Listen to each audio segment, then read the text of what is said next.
Anong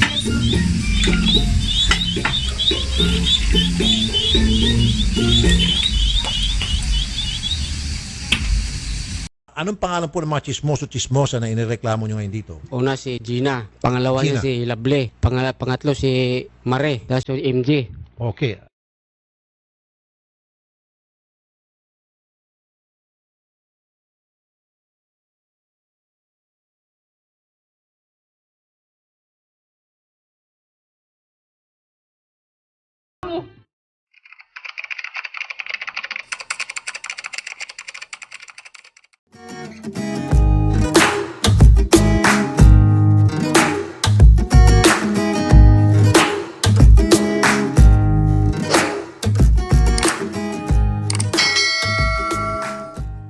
Good morning! Good afternoon na pala. Ayun. Pupunta kami ngayon sa bahay ng ate ko kasi nagpe-prepare sila ng food para mamaya. Kasi mumukbang kami at magsiswimming kami doon sa bahay nila. Yun. So, papakita ko sa inyo yung bahay nila. Baka sabihin nyo, gala kami ng gala. Hindi po. Sobrang lapit lang po ng bahay nila sa bahay namin. Hi, Mears! Wanna come in? Yes! How are you? Ganda. What are you doing? I wanna swim now. You want to swim now? Wow. Are you excited? Are you ready? What is your outfit today? I don't know. Why you don't know? Hi, ito ka pala si Father Cooper. Ang laging nagluluto sa amin. At ito, laging naghahatid ng pagkain sa amin everyday. Everything is ready now. Ayan, taray. This is the shrimp. Oh, yan. Medyo mataba naman siya. Kabayan. Mukha naman siya mataba. And then we have, Oh my God. Lahat yan favorite ko. we have this. The father cooker think of buying this. This one. And there's still some. Father Cooker. Mears, can you join us? Oh my God. Ano to? Ang sarap. Magkakamay tayo later. Yung uling pa pala hindi na ano natitiran. Nasaan? So medyo nangayayat ang mga tahong natin ngayon. Nalakda ng mga tahong na pagod. Gamit na gamit ang mga tahong. Kaya nangayayat. Anong tawag dito, sis? Salmon beta? Oo.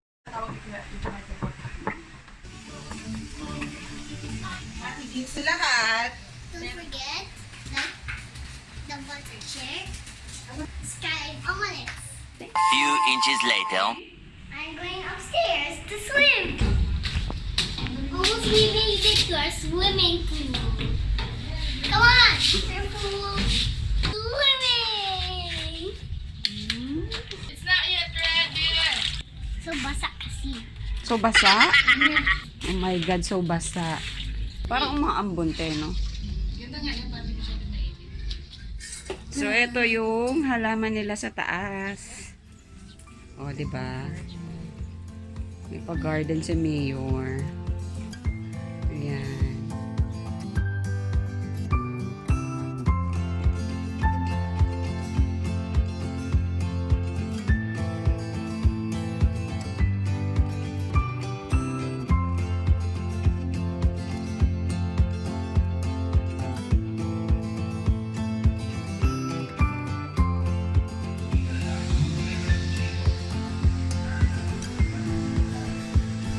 Yes! Ayan na! Hala, naligo na si Mears.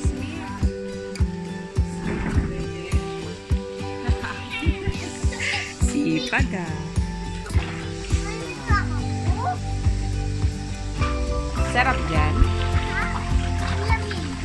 Lamig. Oh. One eternity later. Morning, ate! Gising na, please.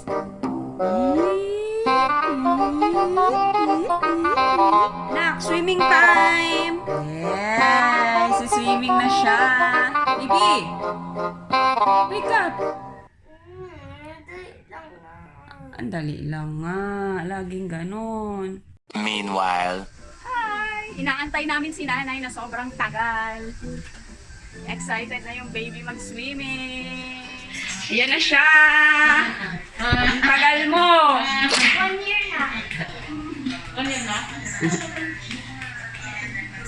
Inip na yung isa eh. Inip ka na, nak? Ayan na, dyan siya lumusot galing sa bahay ng kuya ko. Ayan na siya.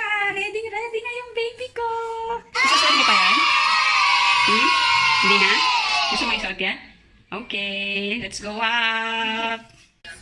Hello! Hi, Bujut! Hi, guys! Ayun yung kuya ko. Dyan yung bahay nila. Hi! Lusot ka dito, ah. A few moments later.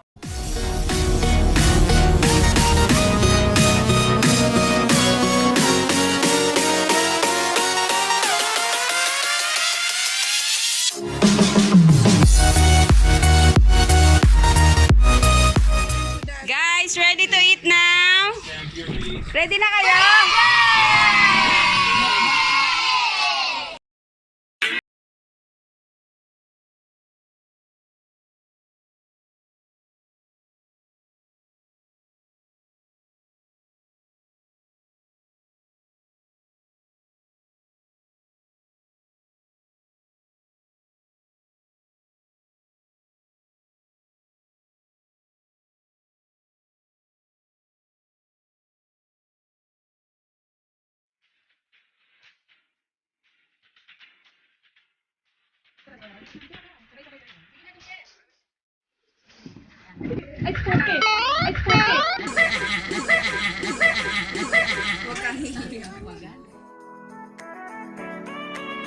Hi guys! Eto, nakakain na kami! Say hi!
Hi guys! Tapos na ako kumain. Siyempre, ang kinain ko is... Ay, sorry. Kausap nila yung ate ko. Nasa Canada siya ngayon. Just click here and subscribe. Hi, say hi.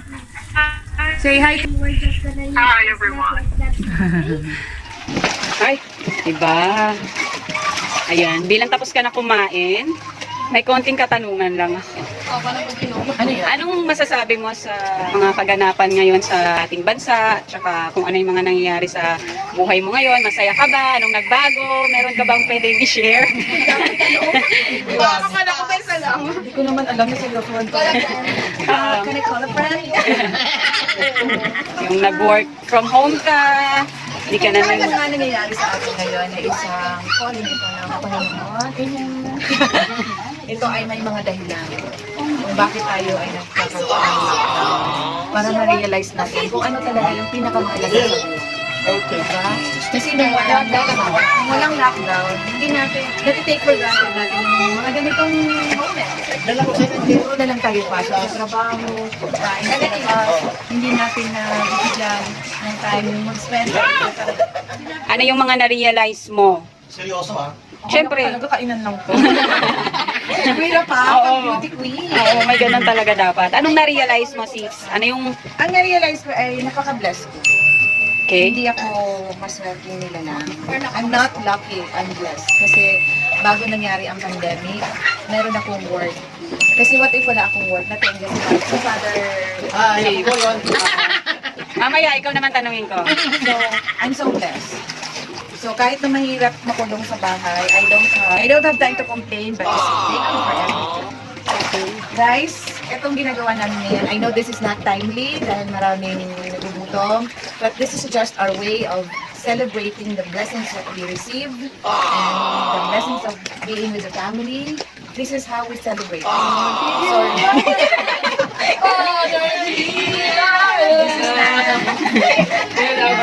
This is not to make everyone envious that we have a lot of fun, but to inspire everyone that yes, we can still be happy despite of the pandemic, despite of being locked down in the house for the past 2 months. Eh guys, ito si Kuya, asawa ng ate ko. Ang palaging tagaluto sa amin everyday. Hinahatiran niya kami sa bahay ng pagkain. Siya ang alay ng pamilya. Siya ang namamalengke. Siya lahat. Yes, siya ang frontliner namin. Kuya, may tanong ako sa'yo. Yes, go. Since na-stuck ka nga dito, hindi ka nakasakay sa barko. So, anong masasabi mo? Anong natutunan mo pala? Ay, ang natutunan ko, napaka-hirap. At saka makikita mo lahat yung mga challenge sa buhay kung paano ka mabubuhay ng Walang kinikita. Tama. Actually, paris na ako ngayon dapat itong March 31 pero it's because of COVID. Ay, may English siya guys. May English. Oh, wag kayong ano, tapos. Ako, kaya ito, lahat ng mga sakripisyo ang hirap pero salamat pa rin sa Diyos dahil magkakasama pa rin ang pamilya. Tama. At walang sakit yung mga anak ko, pamilya ko. Tama. Sana naman na isang blessing ito mangyayari sa buhay natin na kahit may COVID, buhay pa rin tayo. Correct. Blessing yun. Blessing yun. In our land, Father, heal our land. Hindi alam yung series. Okay. Ito si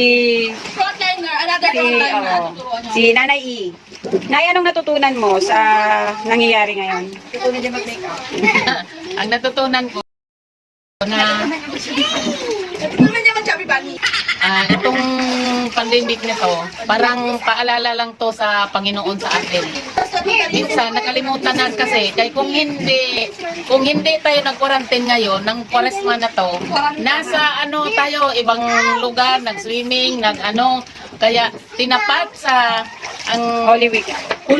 Ang Holy Week tinapat sa quarantine natin, parang magsama-sama tayo buong pamilya sa bahay. Hindi yung kay kung walang quarantine ngayon, hindi tayo magkasama buong pamilya. Kaya ang iba nasa bundok, ang iba nasa swimming, ang iba nasa bakasyon. Kaya yan ang naramdaman ko sa panahon ngayon. At maraming salamat pa rin sa Panginoon kasi at least wala tayong mga sakit buong pamilya. Tama. No? At Father, heal our land. Hi guys, we're Cheska. Punta naman tayo sa mga estudyante. Anong natutunan nyo ate ngayong pandemic habang naka-quarantine tayo? Anong mga realization nyo? Thank you for that wonderful question. Cheska, back to you. Kasi pagising ko, kakain na lang ako. Tapos, kasama namin ang family. Kahit nasa bahay lang. Ilayan! Kaya ganun natutunan mo nga ba? Sad siya kasi kung ano yung nangyayari sa mundo ngayon. Okay. Pero masaya din kasi kasama mo yung family mo. Okay. Nakakapag-banding-banding kayo na hindi kagaya ng dati. Na yung iba nasa labas, yung iba nasa ganyan. Kailangan gumastos pa, no? Gagastos ka pa. Pero ngayon, magkakasama lang kayo tapos yun, masaya. Okay. Thank you, heal our land. Father, heal our land. Ano masasabi mo? Anak, what can you say about what is happening in our country right now? Thank you for the frontliners. Okay. Because I'm always with Onyx and my husband. Okay. Happy yon? Happy ka kapag kasama mo ako palagi sa house? You want me to work from home? Okay. Father, hear And wash our hands. Yes. And alcohol. Mask when you're at you. In the house. Drink some vitamins and wash your hands again. You need to pray. Pray. Okay. Say hi. Hi. What are you doing? Can you show the balls? No, I'll hold it. The swimming pool. You're so pretty. Look like an emo. Hi guys. Pero mo. Asin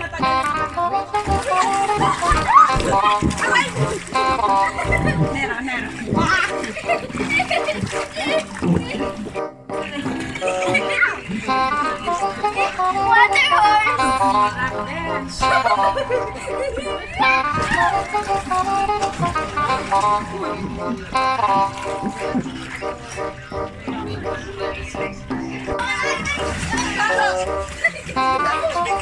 Masakayin mo siya, te.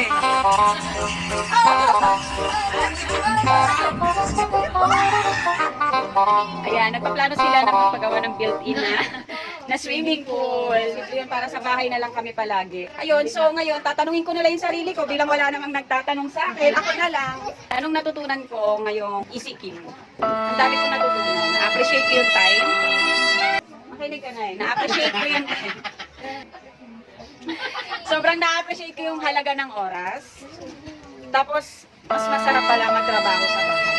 Work from home. Yes, sobrang sarap magtrabaho sa bahay. Ginagawa mo! May demonyo dito.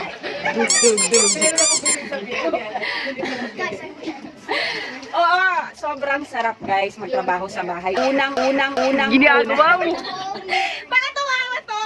Masarap magtrabaho sa bahay. Kasi, nakakatawa ba? Ayun.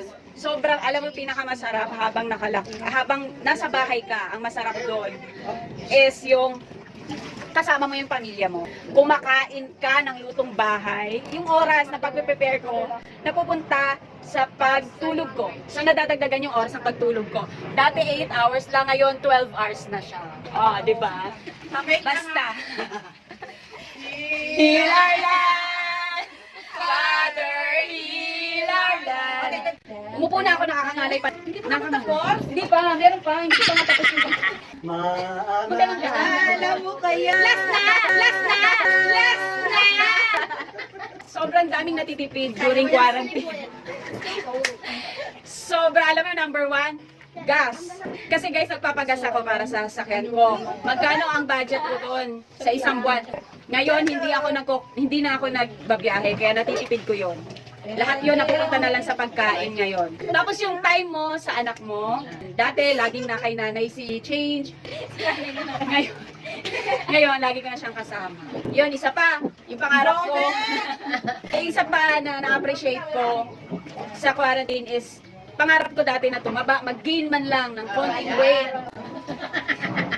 Yung totoo yun. Ngayon talaga, nag-gain talaga ako ng weight. As in, matagal ko na siyang gusto kasi mukha kasi talaga akong ngayon, mukha na ako walis tambo. Yun kasi guys, sakto yung oras ng tulog, lampas 8 hours yung tulog ko. Nakakain ako ng tama, lutong bahay pa. So, ayun yung mga na-appreciate ko. Tama na!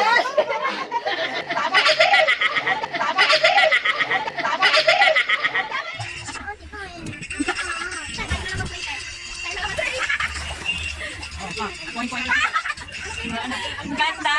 Guys, tapos na namin mag-TikTok. Ayan. Ang cute. Don't forget to like,